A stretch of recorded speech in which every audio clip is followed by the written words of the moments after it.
संदिग्ध डॉक्टर की गिरफ्तारी की गई। दिल्ली के नजदीक बड़ी मात्रा में ऐसा सामान बरामद किया गया जो आतंकी इस्तेमाल करते हैं। बड़े धमाके से जुड़ा हुआ आप कह सकते हैं। 360 किलो से ज्यादा विस्फोटक सामग्री, राइफल, टाइमर, ये तमाम चीजें मिली हैं। और इस सब के बीच एक लेडी डॉक्टर का भी नाम सामने आ रहा है। लेडी डॉक्टर की कार से ही ये राइफल बरामद की गई, असॉल्ट राइफल। इसके अलावा पिस्टल, मैगजीन यहां पर मिली है। अल फलाह यूनिवर्सिटी फरीदाबाद की जिसमें काम करती है लेडी डॉक्टर, जिसका कनेक्शन अब इन गिरफ्तारियों में सामने आ रहा है। लेडी डॉक्टर से अब पुलिस पूछताछ कर रही है कि आखिर उसकी क्या इसके अंदर भूमिका थी। इससे पहले आपको बता दें इस मामले में क्या क्या हुआ है। सहारनपुर से एक व्यक्ति की गिरफ्तारी होती है और फिर वहां से सुराग मिलते हैं। एक और संदिग्ध आतंकी डॉक्टर को फरीदाबाद से गिरफ्तार किया जाता है और वहां पर उसके रूम से बरामदगी होती है 360 किलो से ज्यादा विस्फोटक सामान की। और इसके अलावा तमाम ऐसी चीजें मिलती हैं जो किसी बड़ी साजिश की ओर यहां पर इशारा करती हैं। मुकेश हमारे साथ हैं। मुकेश, आपसे बात हो रही थी इन दो डॉक्टर्स के बारे में, कैसे इनके कनेक्शन को यहां पर पुलिस खंगाल रही है। लेकिन यह महिला डॉक्टर का जो नाम सामने आ गया है, कौन है ये और कैसे इसकी भूमिका यहां पर देखी जा रही है इस मामले में?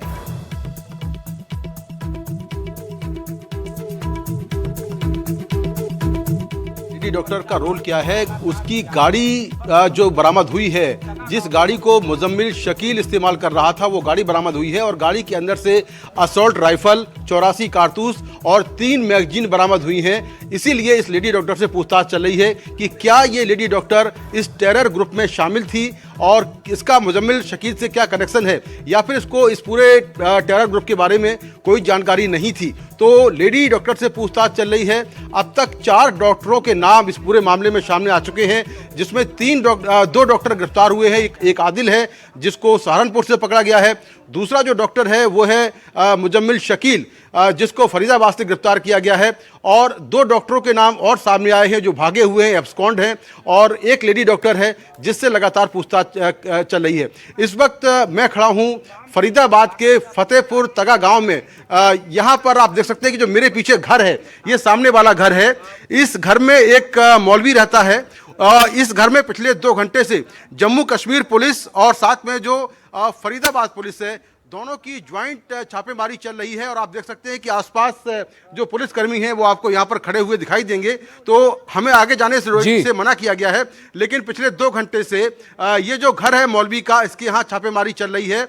और सूत्रों से जानकारी मिली है कि मौलवी के घर में हरियाणा के धौज के रहने वाले 2 लड़के यहाँ पर रुके थे, जिनका कुछ कनेक्शन है इस पूरे नेटवर्क से। इसीलिए पिछले 2 घंटे से छापेमारी जारी है। हालांकि छापेमारी के दौरान क्या कुछ मिला है ये अभी तक साफ नहीं है और मौलवी से भी पुलिस लगातार पूछताछ कर रही है। बिल्कुल मुकेश, अब ये मौलवी कौन है और वो 2 लड़के कौन हैं जो इसके घर में रुके थे, ये तमाम चीजें हैं जो धीरे धीरे यहाँ पर स्पष्ट होंगी। लेकिन बड़े अपडेट्स इस मामले में सामने आ रहे हैं। मुकेश, आप रहिएगा हमारे साथ। फतेहपुर तगा गांव जहां पर हमारे सहयोगी मौजूद हैं, वहां पर फरीदाबाद क्राइम ब्रांच और जम्मू कश्मीर पुलिस का ज्वाइंट ऑपरेशन चल रहा है, जैसे कि मुकेश बता रहे थे। और एक मौलवी को यहां पर पकड़ा गया है, उसके घर को यहां पर तलाशा जा रहा है। इसके यहां पर 2 लड़के रुके थे। मुकेश, इन 2 लड़कों के बारे में क्या अभी तक जो है वो जानकारी मिल पाई है? ये कौन है, क्या इनकी भी कोई सक्रिय भूमिका इस कनेक्शन में यहां पर देखी जा रही है? देखिए, बिल्कुल हो सकती है, क्योंकि 2 घंटे से लगातार जो सर्च ऑपरेशन है वो जारी है। और मैं यहाँ से आपको ग्राउंड रिपोर्ट दिखाता हूँ कि किस तरह से जो जम्मू कश्मीर पुलिस है और साथ में हरियाणा पुलिस है, किस तरह से उसका ज्वाइंट ऑपरेशन चल रहा है।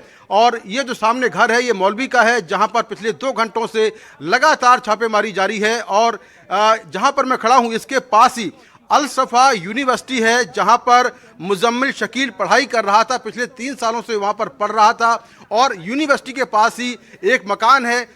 मकान के पास जो है एक कमरा है और उस कमरे के अंदर से 360 किलो अमोनियम नाइट्रेट बरामद किया गया है। और साथ में बड़ी मात्रा में टाइमर है, आईडी बनाने का सामान है, वॉकी टॉकी है, इसके अलावा कुछ और सामान जो बरामद किया गया है। और उसके पास ही ये गांव है जहां पर ये छापेमारी चल रही है। तो लगातार J&K पुलिस और हरियाणा पुलिस मिलकर तमाम जगहों पर छापेमारी कर रही है। और इस पूरे मामले में एक मौलवी का नाम सामने आ गया है। मौलवी के घर पर छापेमारी की जा रही है और यह जानकारी मिली है कि धौज के रहने वाले 2 लड़के, जिनका कनेक्शन इस पूरे टेरर नेटवर्क से हो सकता है वो यहाँ पर रुके हुए थे, इसीलिए यहाँ पर पूछताछ जारी है। तो घर के अंदर से अभी क्या कुछ मिला है इसको लेकर कुछ साफ नहीं है, लेकिन जम्मू कश्मीर पुलिस पिछले 2 घंटे से यहाँ पर है और लगातार ये कार्रवाई की जा रही है। ये जो इलाका है जहाँ पर मैं खड़ा हूँ, ये मुस्लिम बहुल इलाका है। यहाँ पर आसपास जितने भी गांव हैं मुस्लिम बहुल ये पूरा इलाका है और उन्हीं ये गांव है। तो यहीं पर 2 लड़के आकर यहाँ पर रुके। अब उनका और मौलवी का इस पूरे नेटवर्क से, टेरर नेटवर्क से क्या कनेक्शन है, ये तो जांच के बाद साफ होगा। लेकिन फिलहाल मौलवी से पूछताछ चल रही है और उसके घर में छापेमारी भी लगातार जारी है। बिल्कुल मुकेश, बहुत बड़ी बात है ये आप यहां पर बता रहे हैं। अब मौलवी के घर पर भी यहां पर छापेमारी चल रही है। इससे पहले आप देखिए किन किन की गिरफ्तारी यहां पर इस मामले में हो चुकी है।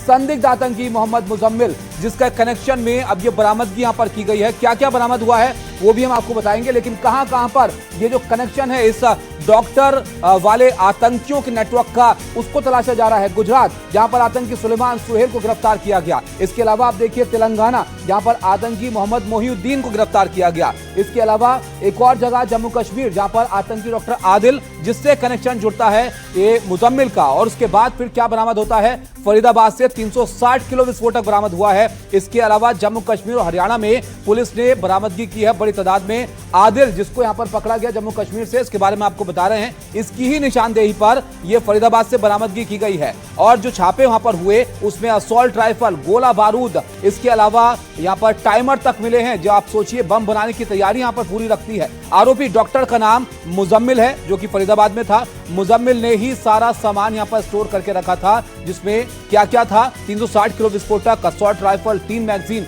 1 पिस्टल, वॉकी टॉकी, 8 बड़े सूटकेस, 4 छोटे सूटकेस। इसके अलावा इस तरह का सामान जो लगता है कि एक बड़ी साजिश की तैयारी यहां पर नजर आ रही थी।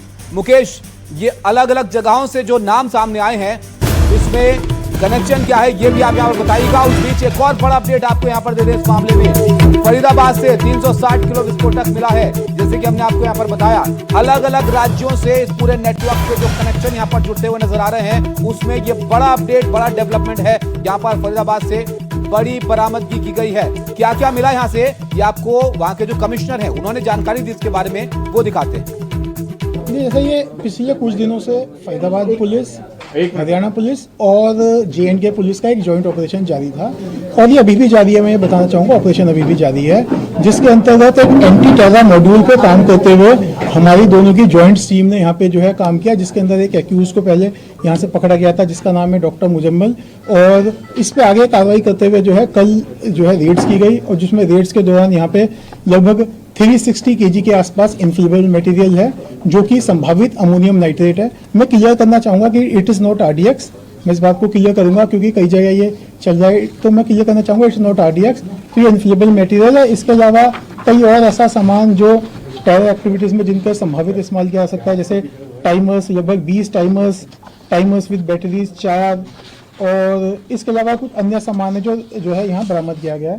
साथ साथ ही जो है जो फायर आर्म्स में एक कैरन कॉप rifle with 3 magazines and 83 live rounds, एक pistol with 8 live rounds, 2 empty cartridges और 2 एडिशनल मैगजीन्स है, जो इनसे जो है रिकवरी की गई है।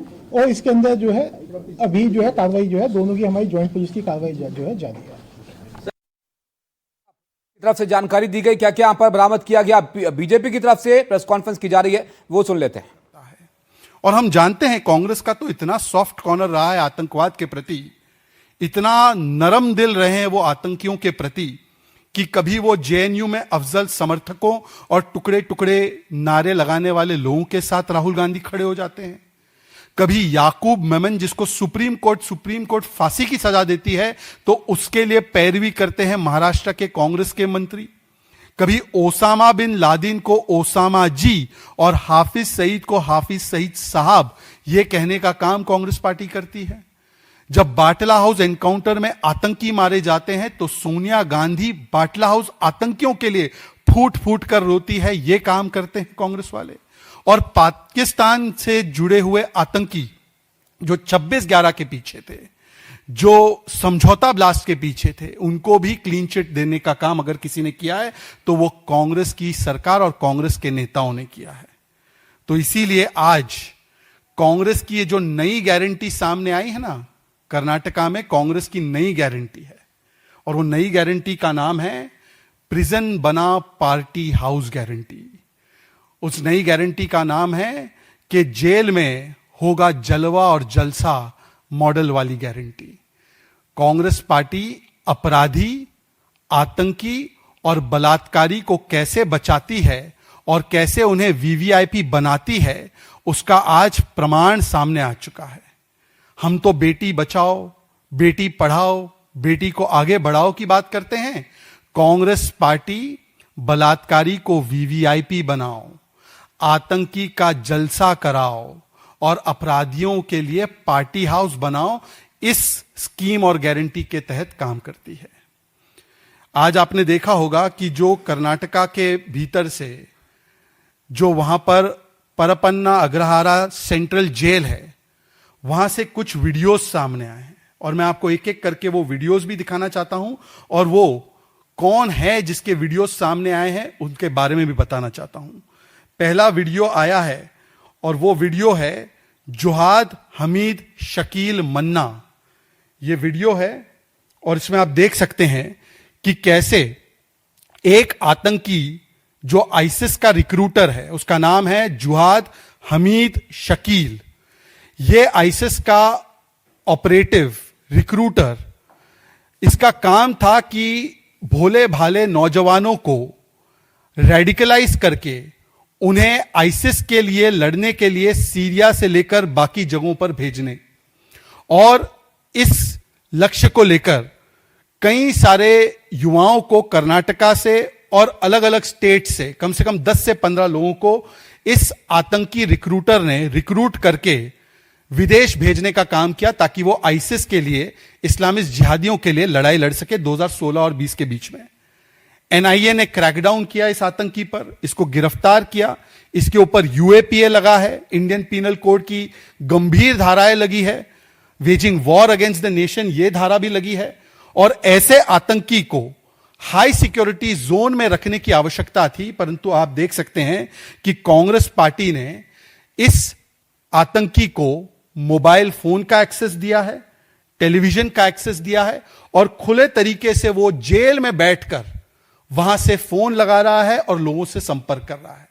इसका मतलब यह है कि जो कांग्रेस पार्टी है वो एक तरह से इस आईसिस रिक्रूटर को खुली छूट दे रही है कि वो जेल की सिक्योरिटी से लोगों को रिक्रूट कर सके।